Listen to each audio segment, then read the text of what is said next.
urban legends. The podcast about urban legends. Meet your host, that's right, Neil Chris Huntley. Hello and welcome to this week's Urban Legends. I'm currently seeking sanctuary in a church. My name is Chris Flynn, and with me, as always, is Postman Pat Superfan Neil Herbert.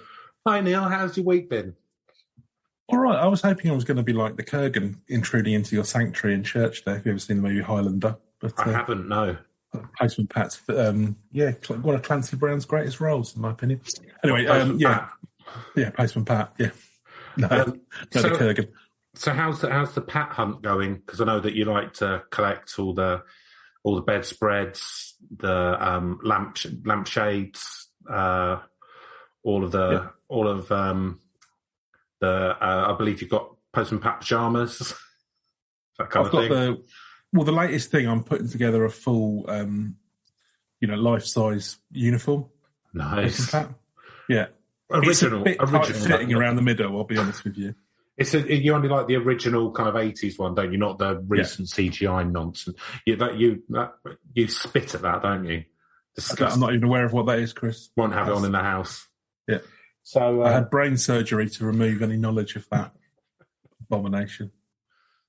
So you've so you're cosplaying as Postman Pat now. That's good. That's a logical step. No, I'm very much wanting to become Postman Pat. If you think of me, it's like that killer in The Silence of the Lambs. Right. I want to become Pat.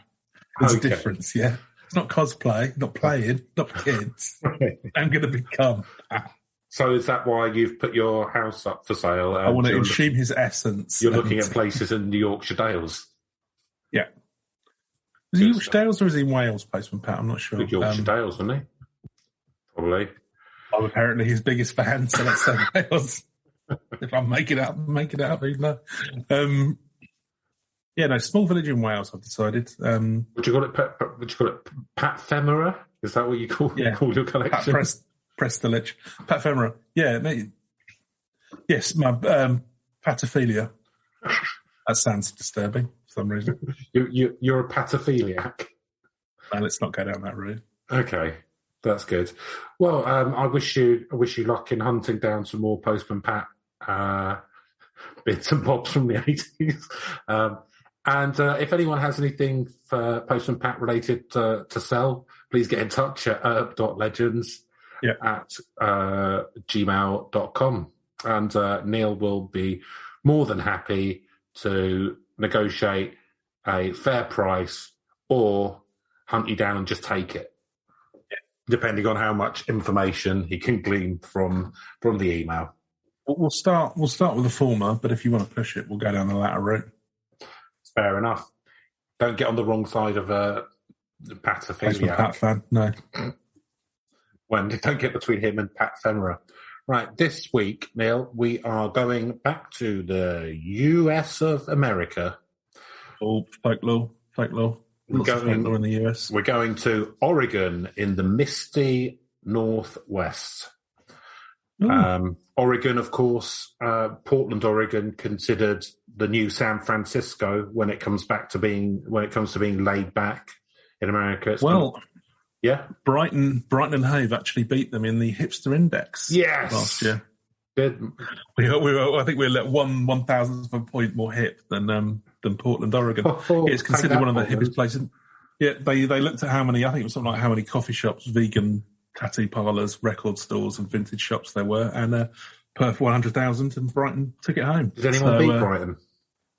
No, Brighton were number one in the world. We picked Portland, Oregon to the post. Yes.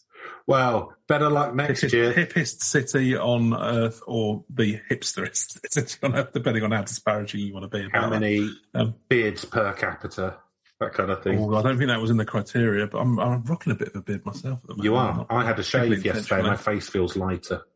Yeah, I kind of want to get rid of it now, I think. It's getting a bit... Although I might go for a bit of a winter... Wonderland. Hibernation. A winter wonderland on your face. Yeah. I'm looking a lot more Grizzly Adams at the moment, but not intentionally. It'd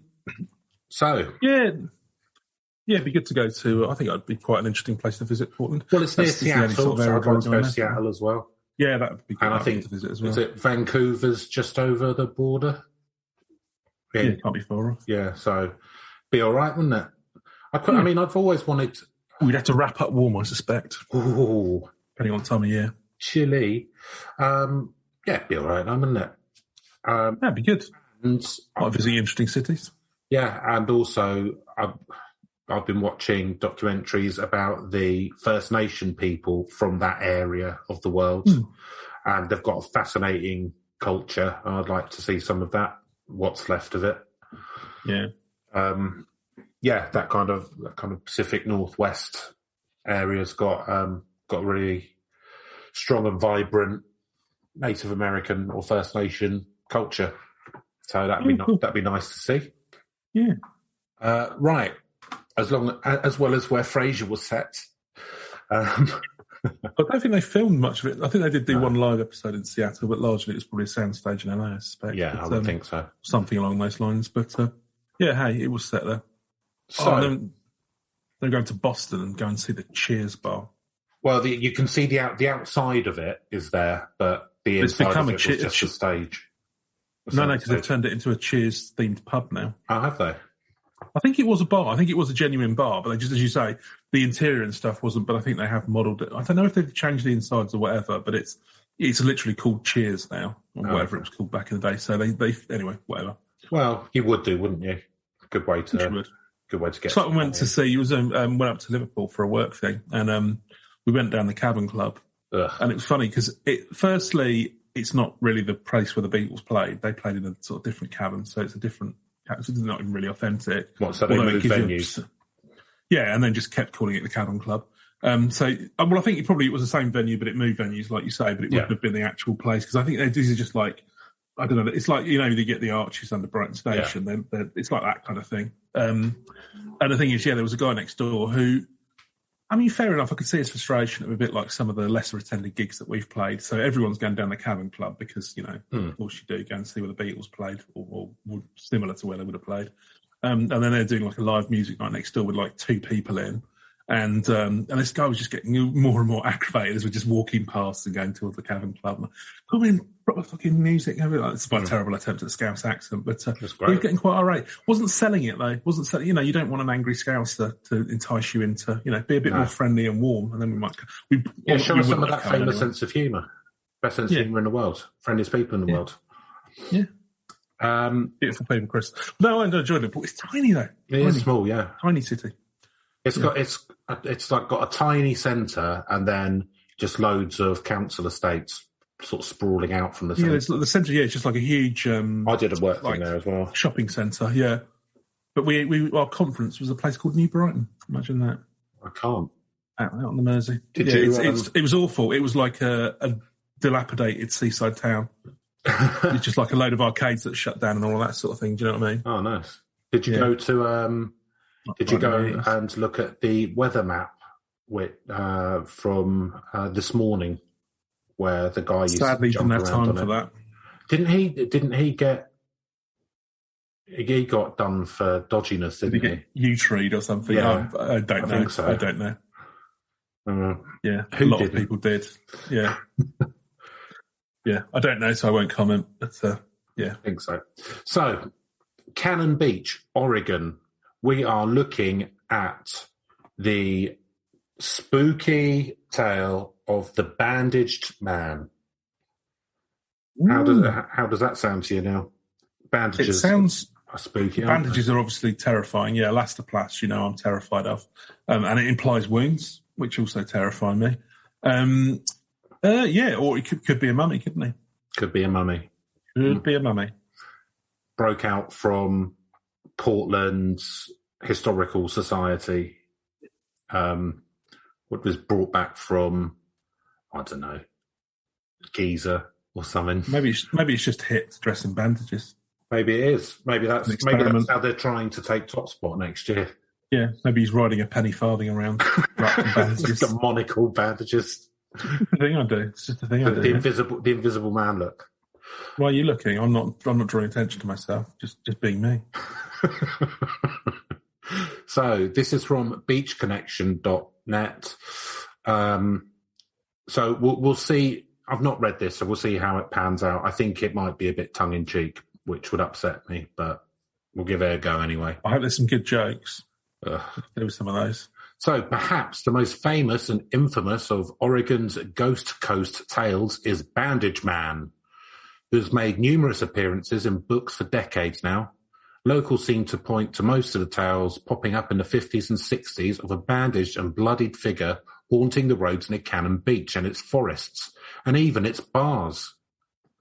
He's even more famous than the Muriel, the ghost of a girl who supposedly haunts a Newport lighthouse.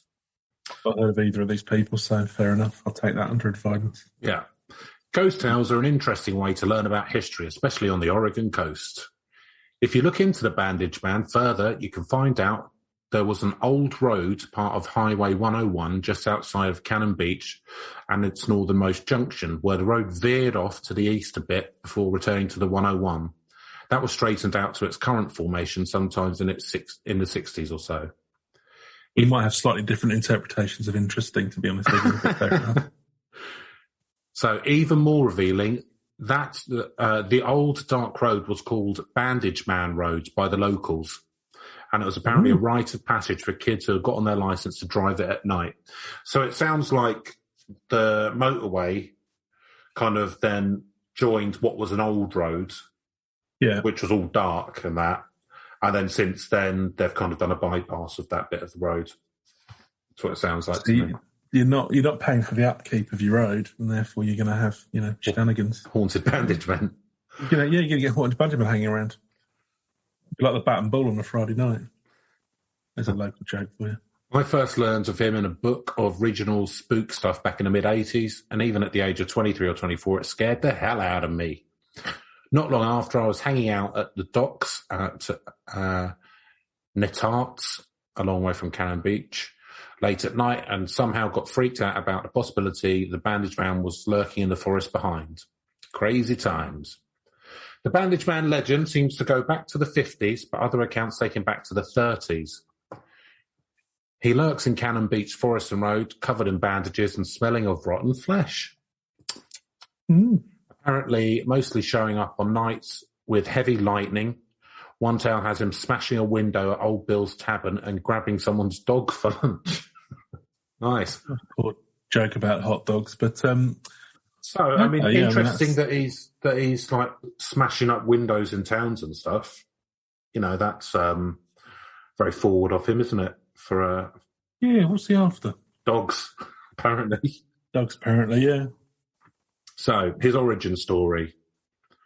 The main version was that a logger, severely injured, and rather than chopped up, as the Cannon Beach History Museum recently put it, then whisked away by an ambulance all covered in bandages.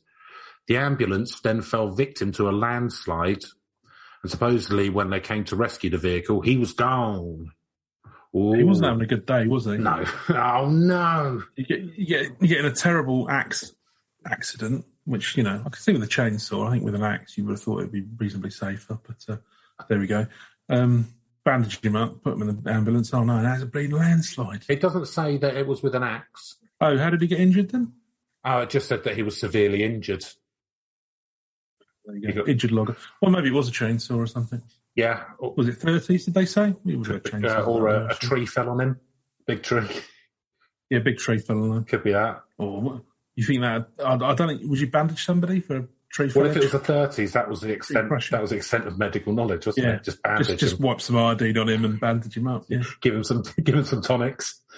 For God's sake, don't take him down Route 101 because there's landslides down there tonight. So you make sure you go round the long way. Yeah, definitely whatever. Will, Dad. Yeah, whatever, Dad.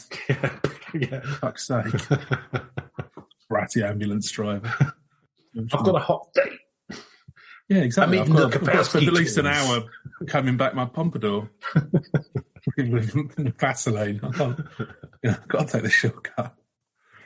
I've got to get on my Harley. I imagine, for some reason, I'm imagining him as the Fonz. Yes.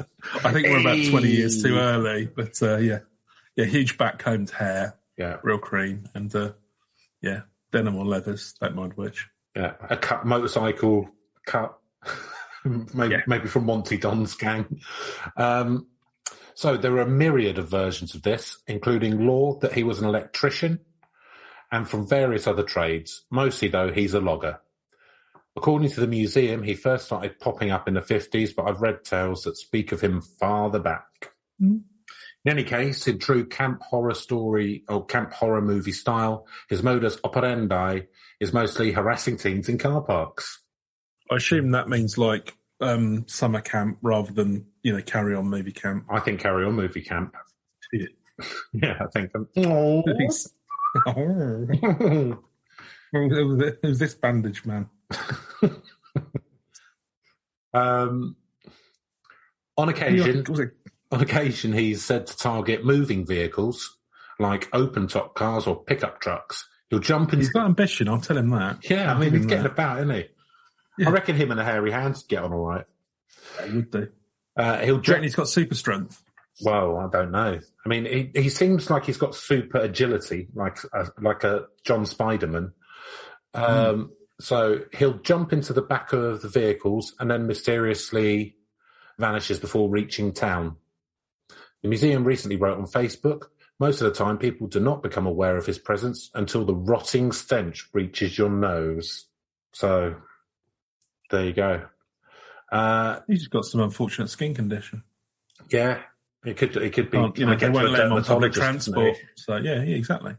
Just trying to get to a hospital. Jumps into moving vehicles with America's convoluted healthcare system. Nightmare. Yeah, maybe that's it. Maybe he just doesn't have insurance. Do you know how much money you earn out of logging these days, Chris? Yes, I do. The average logger just getting squeezed to the. I do because of my computer logging game. Yeah, I'm earning. You probably. I'm earning quite a lot. Have you managed to build a? Are you still selling eggs or whatever it was you were last time? You're actually selling. I still sell eggs, of course. Look after the pennies and all that. But diversify your portfolio. But I own it all now, and I've also bought a furniture making factory, so I'm basically making it hand over fist. So you can sell those logs for real markup now. You turn them into chairs and chaise lounges and stuff. That's exactly it. Beds. Yeah, beautiful. Poofs, stools. You're paying your workers enough? I do it all myself, so I don't have any workers. Don't believe in it. Don't believe in employing people. All right, John Gould. So, this is where the tale takes some surprising and hilarious turns. I mean, will it be as surprising and hilarious as the Monkey Man of Delhi being half robot? Or on roller skates? No, unlikely, but hey, give it a go.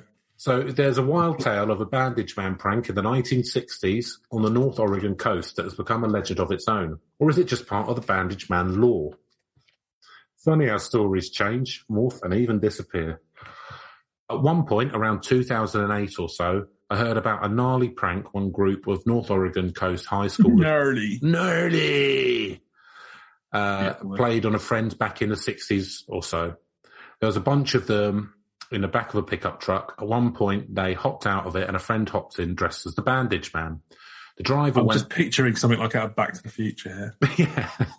The driver went bonkers doing cookies in the gravel to try and get the faux spook out of the truck. So what's cookies? Donuts? I imagine it's the same as a donut. So driving around in a circle. Yeah. Creating a lot of smoke from the tyres. Yeah, like Knight Rider or something. How did he think that was going to dislodge somebody seated in the back? Or was it somebody jumped literally on top of the car or something? I don't know. The centrifugal force, maybe? Yeah, You're a scientist. I don't think there'd be very strong centrifugal force from a car going around in a circle. They tend to be, much faster RPM than that. But and anyway, that would actually make him gravitate more towards the centre of the car, I think. So that wouldn't be very helpful. Well, no, if you're on the edge, surely you'd be. Centrifugal force pushes you down, but yeah, you'd probably fly off the side before you. Yeah. Anyway, but you're reading it. So what? Did he jump into the car? Did he jump on top of the car? Did he not say? So they were in the back of a pickup truck, and then they all jumped out, and he jumped into the back of the pickup truck. Oh, so he jumped into the base of the pickup truck. Okay, where you keep stuff such as your tools and things, or some of the lads are sitting doing their hair. Or you keep like some maybe barrels full of supplies, bandages. If you hit a deer, you put that in the back. Waste not, want not. All mounted to the front, like that video. Skin cream. Crates of fruit, maybe. Rope. Eggs. Eggs. Tinned eggs to sell. Kegs. Eggs, Kegs, lovely. Oh, it's got 1,000 uses. When I was in Australia, they've got such a thing as drive-through off licenses. Yeah, I've heard of this. I've got cousins in Australia. And so what people would do, because we used one, but we were just in a car, but what people would do was pull up in their pickup trucks, or utes, as they call it, and just like pay, and then people would just sling a couple of crates of... Have 1,000 VB in the back of the ute, please. Victoria Bitter into the back of the ute, and then it'd fuck off. Nice. Good system, isn't it? A few crates of Winnie Blues in there as well. Possibly. Winnie Blues is a wonderful singer from the 20s, isn't she? Winfield Blues, I believe, are a brand of cigarettes in Australia. They are, yeah. Or Winfields. Yeah, Winfields? Yeah, Winfields. Yeah, you can get them all over, apart from England. I've had them in Europe, all sorts. I don't know. I thought they were Australian. This is all just coming down from a video I saw. It was like an Australian guy just sort of having a joke about Australia Day. Yeah, no, I've had Winfield. You can get them in Europe from fag machines and stuff. Yeah, I suppose most of these things are sort of worldwide. Yeah, worldwide, aren't they? Especially with the old tobacco market shrinking. So they're busy. Yeah. Sadly, as I write this and double-check with old coastal friends on the prank, this one gets lost. Some don't recall the Bandaged Man legend at all. Others claim this prank was a real Bandaged Man visitation. Indeed, one Facebook page for locals in Clattstop County recounts a version of this over and over. A young couple from the local high school had pulled over at a famous make-out spot and were interrupted by booming knocks on the truck window. Discovering a bloodied and bandaged face smushed up against the glass and a bloody stump with a hook reaching for them. Oh, here we go. Hook hands, is it? I feel like you're getting your stories mixed up here, because Bandaged Man for me shouldn't have a hook hand. No. I don't know. Is that part of the character? See, the problem here, Chris, is we've not established the proper law first before we start playing around with it. I feel like we're breaking the rules before we've even established character. Yeah, I agree. I've not heard of any genuine Bandaged Man sightings yet. We're already into team pranks and hook hands. Yeah. Most disappointing. So this one and other similar encounters were told frequently in the 60s, according to a lot of locals. Well, I could imagine as well that would be the thing you'd do, wouldn't it? Because a lot of it's like when they had that endemic of wankers dressing up as clowns to scare people. Yeah. Just people think that kind of stuff's hilarious, don't they? Or certain type of individual thinks that sort of thing is... top fun. I'm gonna have a little look at. So smells of rotting flesh, and he's not going to be one of my top 10, horror villains. Well, he's not up there with Wolfman and Vampire Man and Pigman and Owlman. Pigman's not a villain; he's a hero. He's an anti-hero. Pigman's king of all our hearts, obviously. So this one's from WestsidePortlandInsurance.com. So we'll see what they have to say about it. So, far from the rooted-in-history scares of Portland's Shanghai tunnels, the Bandaged Man haunts a lonely patch of a decommissioned highway near the idyllic coastal town of Cannon Beach. Like many slightly pervy ghosts, he likes to mess with randy teenagers making out in the cars, though more sinister legends have him eating dogs, wandering windswept roadside, and even jumping in the back of pickups and sedans, filling the car with the scent of rotten flesh. Quote, "The Bandaged Man is a phantom of a man completely wrapped in bandages who haunts a small community. The bloody figure who smells of rotten flesh jumps into vehicles passing on the road outside of town, mostly pickup trucks or open-top cars, but also sedans, station wagon, and even sports cars. Sometimes the mummy breaks the window or leaves behind bits of bloody or foul-smelling bandages. One legend has it that he's a ghost of a dead lodger, cut to pieces in a sawmill accident. So, the Bandaged Man sometimes... Cut to pieces in a sawmill accident. Well... Maybe that's where he got the hook hand from then, I guess. Maybe. I mean, I'm not getting a lot from this so far. Well, what I like is they've confirmed, as I thought, like what's the amount of bandaging we're talking about here? And it is like, full. Mummy-esque full bandage costume, which is good. So basically, we've got a pervy mummy with a BO problem. Yeah. Who likes just like jumping into cars. But other mummy stories, the mummy isn't perverted, so that's a nice twist. No, exactly. That is the greatest of all twists.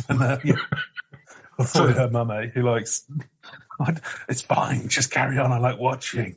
Yeah. I'll be honest with you, mate, that smell's really putting the lady off, so, it's not going to work out for three of us. I'll be fine. I'll be fine with you watching. I haven't got a problem with it. Yeah, I'm not bothered, mate. I'll tell you what, I'll take your number. We'll meet up afterwards. Yeah. The Bandaged Man, sometimes blamed on a logger that was maimed at a nearby mill, made his earliest documented appearance in the 50s. He was a spooky tale told around beach bonfires by teens reading monster movies. Still, after hearing this tale late at night, then retiring to the confines of the secluded road for a little third base action. I don't know what the bases are. The stories that carries through... carries enough creepy weight to seriously kill the moods, which is why it's persisted for decades.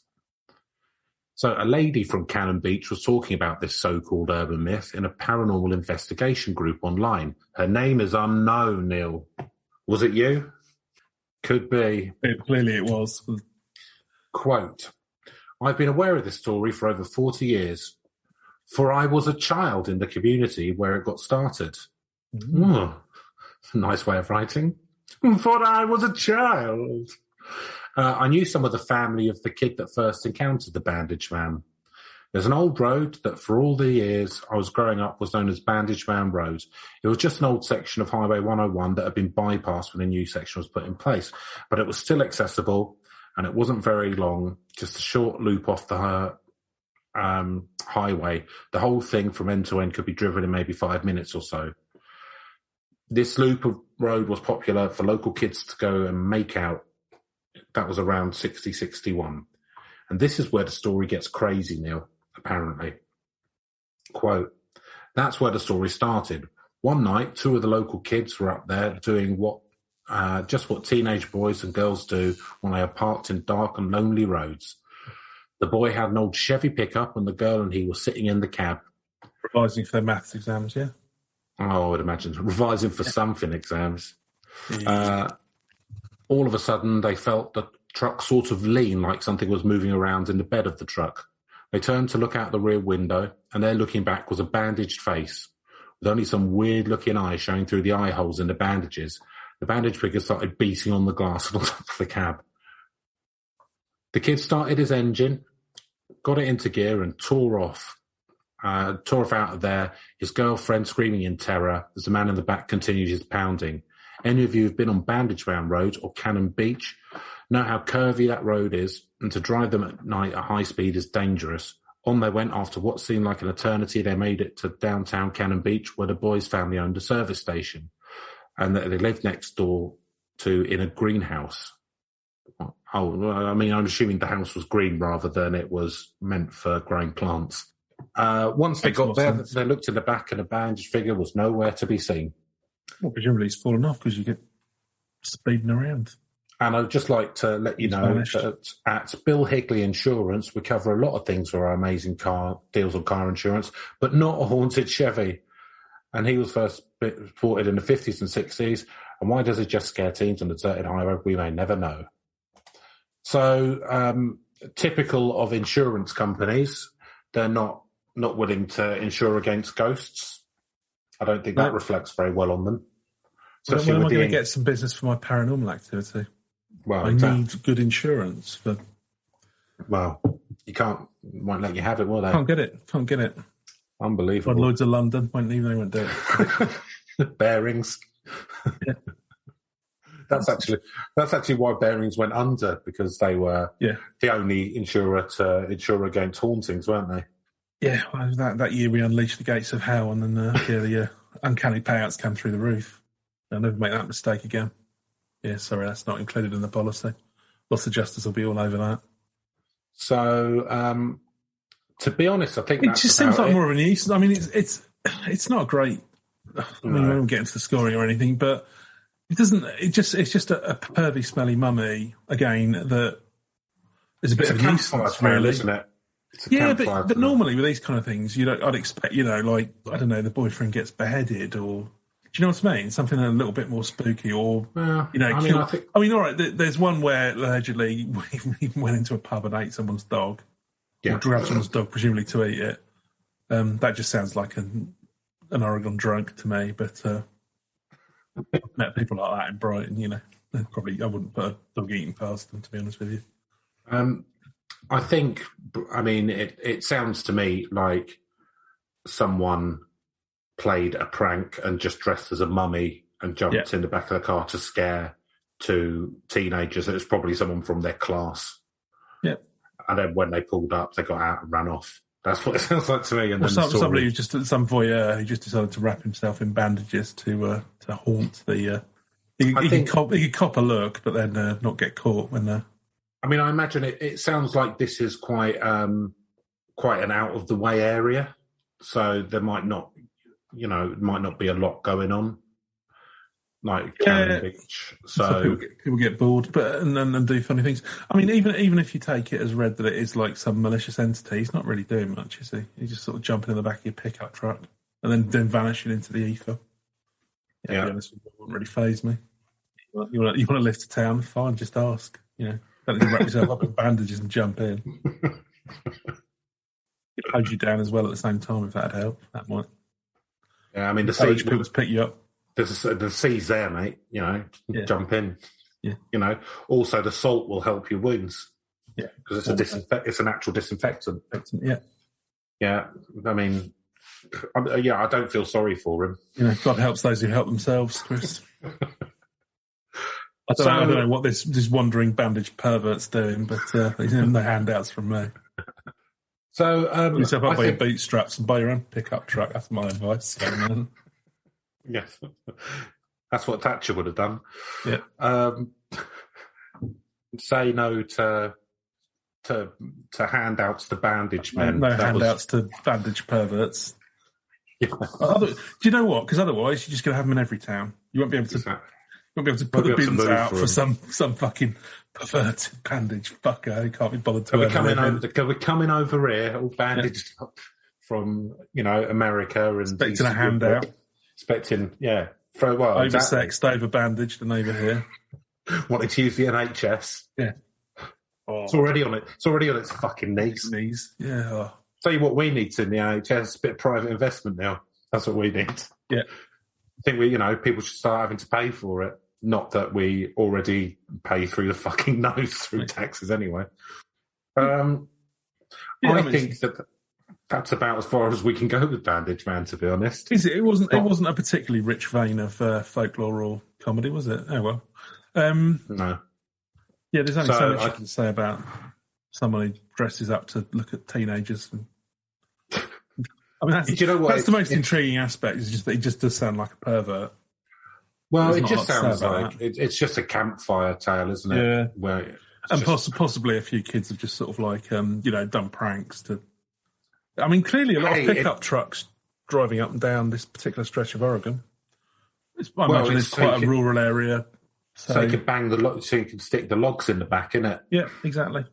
Or whatever you've hunted, bears, maybe monkeys, Bigfoots, Sasquatches, raccoons, porcupines, all the giraffes, gorillas in Oregon. Yeah, they've got terrible lefties in Washington, but they're fucking all over the cabbage farm. Yeah, elephants, of course. Get all up in your second floor business as well with their long necks, the fucking pests. Yeah, well, I've heard that the elephants often end up eating all of the cash crops from the marijuana farms that they have in the Pacific Northwest. You know, then you've got stoned elephants and no marijuana. And you don't want a stoned elephant, believe you and me. Do not want a stoned elephant, because if anything, they get more hungry, and then they break into the bars and eat all the peanuts. Elephant diarrhea. And you don't want to clean up after that.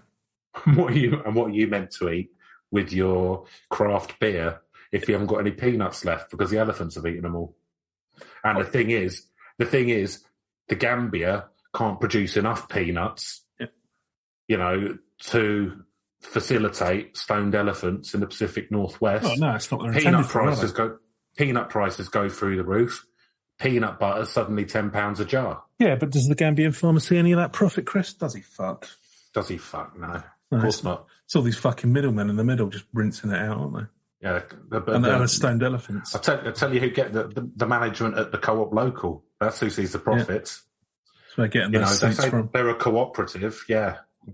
Well, you know, they'll pay them just about a living wage, but then they'll whack the elephant tax on it, and you know, I mean, I believe that per gram peanuts are now more valuable than saffron.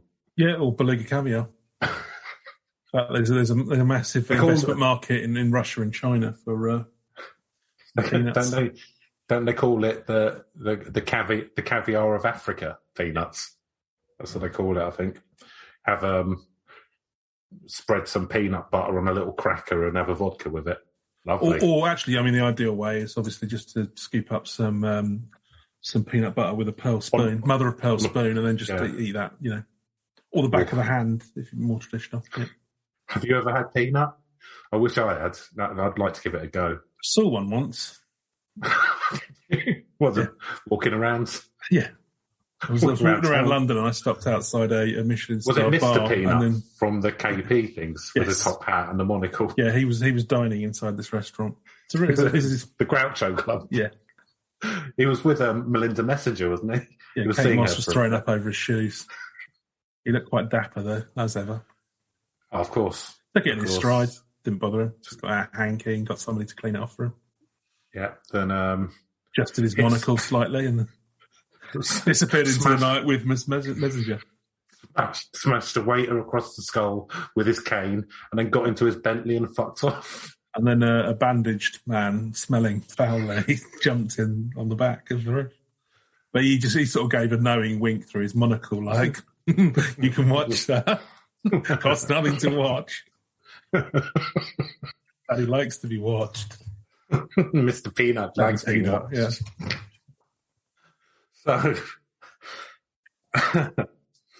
So Neil, spookiness. I'll let you go. This perverted Mr. Peanut character we just invented. I think. Do you know what? I think it'd be very much like wrap him into it. That's part of the legend from like Blue Velvet or something. Yeah, not really too spooky, to be honest with you. I mean, what's the worst that's going to happen? He's going to jump in the back of your pickup truck and make it smell a bit nasty. Out. Yeah, you're going to have to get a bit of bleach in there and hose it down, which I imagine you're having to do with the pickup truck from time to time anyway. Why do you think you need to bleach down pickup trucks? Well, because you probably are getting dead bodies and that. Yeah, exactly. You know, murdering folk, aren't they? Clearly, loads of serial killers. No, I mean, if it's logs and things, then probably just cleaning it out. But you know, any kind of the dust pan and brush. Yeah. Any organic material, you know, like I don't know, bits of leaf or something, it would start to get smelly, wouldn't it? If it was decaying in the back of the truck, so you're going to probably clean that down. I don't know. I've never owned a pickup truck, and I'm clearly not from rural parts, so I don't know what I'm talking about. But spookiness, no, I don't think this is very spooky. It's just a pervert in bandages. So I'm going to go for a 2. 2, okay. So spookiness, yeah, I mean, it's slightly higher than that for me because I can imagine, you know, me there in my varsity jacket, in my Chevy pickup truck with my best gal, on third base, which I presumably is touching genitals. I don't know. I believe that's the case. Yeah. Right. Or possibly, you know, some tongues are going somewhere more exciting than Okay. And the mouth play on either end. I would imagine if I was doing that and then I smelt like rotting flesh, then that would spook me out because I'd be concerned about her health initially. You have to be stride. I don't think. Oh yeah, that's true. Yeah. And then you look up and there's some bloody bandaged bloke going bang, bang, bang, bang, bang on the window. Actually, yeah, that would be a horrific first experience, wouldn't it? Yeah, I mean, it would. I mean, that's actually what happened to me, which is why I'm a confirmed bachelor. Yeah. So I think that would be. I think you're vulnerable, you're young, you're unskillfully fumbling around. Suddenly, the smell of rotten flesh is in your nostrils, and you look round, and then we'll just end up a durian fruit. Don't worry. There's some nutter banging, like with all bandages and that. I think that's quite spooky on a dark road. I've been more spooked, but I'm going to give it a 4 for spookiness. Fair enough. So believability. So, like I said previously, I think that this is probably just a prank and it went into folklore. So I think it is believable. Obviously, it's believable that there were horrific injuries happening to loggers because even these days, like being a tree surgeon or something is like one of the most dangerous jobs because essentially you're climbing up trees with a chainsaw and a bit of rope. So, that's, probably don't. That's believable. There's obviously kind of something in the local memory of people being badly injured at mills and that kind of stuff. And I think probably someone did a prank because they were jealous that the other person was getting to third base or whatever. Do I think that he's a haunted person? No. Do I think he ate a dog? No. Sounds like a tall tale to me. Sounds like a tall tale to me. So I'm going to give it a believability of 4. Neil? Yeah, that's quite high, actually. I don't know. I think this might be a low score all round for me this week. So, I mean, what to believe, to be honest with you? Like you said, disparate parts aren't really that exciting. So an injured logger covered in bandages, I can see that. I don't know why he's knocking about a desolate road. There's not a lot of substance to this to understand what it is. No. Is it supposed to be some sort of haunting or a ghost, or if it's just an injured logger, but he's not going to be wandering around? Isn't he? Yeah, it's supposed to. That's what you would think the implication was. So yeah, like you, I think I can see. I can see it becoming kind of like part of a legend, like a spooky campfire tale or an attempt at one. Becoming a bit of a local legend. I can see people doing it for pranks. I suppose I'm probably going to be persuaded over that most of the elements actually, are fairly mundane and therefore believable. So I'll give it a 4 as well, actually. Oh, lovely stuff. So, Reach, Neil, you may go first. Yet again, one I had not heard of. I don't think that so it seems to be something that's going on in Oregon. It doesn't seem to have massive reach. Might be. It seems to be very much sort of something that's confined to a particular road in Oregon. So very niche. Just to say, I did find this under list of urban legends on Wikipedia, so it's made that list. So maybe it's got a bit more reach. I'll give it credit for them. But it's been going around since the 50s by the sound of it. Yeah, I could see that being the case. It's probably one of those. Yeah, actually, I was probably going to have to score a bit higher than I originally was going to hear. It's been going around since the 50s. That's quite impressive. There's not really much to it. But hey, that doesn't matter. Given the amount of time it's been around, it's generic enough, I suppose. It could sort of spread around, but I can't see it getting much further than just sort of around America. Although it's about a specific location. Yeah, okay, the folklore might go a bit further. Yeah, okay, I'll give it a 6 for each because it's been around for a while.